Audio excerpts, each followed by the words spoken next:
పట్టణ పరిధిలోని ప్రజా సమస్యలను నూతన కమిషనర్ రమ్యకీర్తన గారు తక్షణమే పరిష్కరించాలి.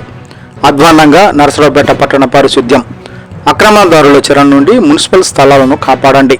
టిట్కో గృహాలను లబ్ధిదారులకు తక్షణమే అందచేయండి. గత ప్రభుత్వంలో ఆగిపోయిన కాంట్రాక్టర్లకు బిల్లులను చెల్లింపు చేయండి. స్టేడియం మరియు హార్ట్ హై స్కూల్ వద్ద ఆక్రమణలను తొలగించండి. గ్రూప్ 1 అధికారిగా ప్రజలకు భరోసా కల్పించండి. పల్నాడు జిల్లా YSR Congress party working president doctor Shri Gopireddy Srinivasareddy గారు.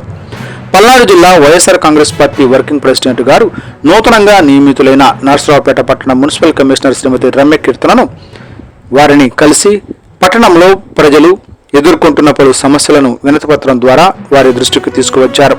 ఈ సందర్భంగా మీడియాతో మాట్లాడుతూ గత కొన్ని రోజులుగా నరసరావుపేట పట్టణంలో సరఫరా అవుతున్న మంచినీరు ఇంకా కొన్ని ప్రాంతాల్లో రంగుమారి వస్తున్నదని, పురుగులతో కూడిన దుర్గంధం వెదజల్లుతున్న నీరు కొన్ని ప్రాంతాల్లో ఇంకా సరఫరా అవుతున్నాయని తక్షణమే ఈ సమస్యను పరిష్కరించవలసిందిగా కోరారు. మార్కెట్ యార్డు వద్ద గత వైసీపీ హయాంలో ఓవర్ ట్యాంక్ నిర్మించడం జరిగిందని, అప్పట్లో 90% పనులను పూర్తి చేశారని, ఇంకా 10% పనులను పూర్తి చేస్తే అక్కడ 9, 10 మరికొన్ని వార్డులకు ఇబ్బంది లేకుండా మంచినీరు అందుతుందని, తక్షణమే ఈ కార్యక్రమాన్ని పూర్తి చేయాలని కోరారు.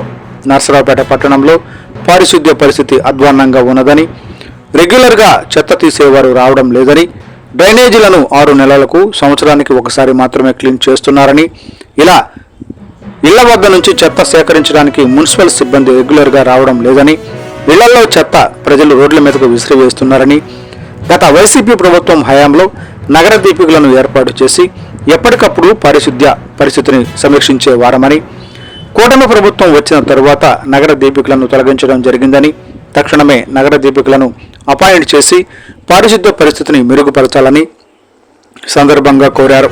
అదేవిధంగా అపార్ట్మెంట్లు, కళ్యాణ మండపాలు మరియు హోటల్స్ వద్ద నుండి చెత్తను గతంలో ప్రైవేట్ కాంట్రాక్టర్లు చేసేవారని, ప్రస్తుతం మున్సిపాలిటీ నిర్వహిస్తున్నదని, వారానికి ఒక్కసారి కూడా సక్రమంగా చెత్త వేయడానికి రావడం లేదని, తక్షణమే రెగ్యులర్గా చెత్త తీసుకువెళ్లే ఏర్పాట్లు చేయాలని కోరారు. ముఖ్యంగా నరసరావుపేటలో కోట్ల రూపాయల విలువైన స్థలాలు ఆక్రమణకు గురి అవుతున్నాయని, స్టేడియం వెనుక కోట్లాది రూపాయల విలువ గల స్థలాన్ని కొంతమంది వ్యక్తులు ఆక్రమించుకొని నిర్మాణాలు చేస్తున్నారని, తక్షణమే వీటిని స్వాధీనపరుచుకొని ఈ స్థలాలను ప్రభుత్వం అవసరాలకు ఉపయోగించాలని, కోట్ల రూపాయల విలువైన స్థలాలు ప్రైవేట్ వ్యక్తులు ఆక్రమించి కట్టడాలు నిర్మిస్తుంటే అడ్డుకోవాల్సిన మున్సిపల్ శాఖ అధికారులు చోద్యం చూడడం అమానుషమని, తక్షణమే ఆక్రమణదారులపై చర్యలు తీసుకోవాలని కోరారు.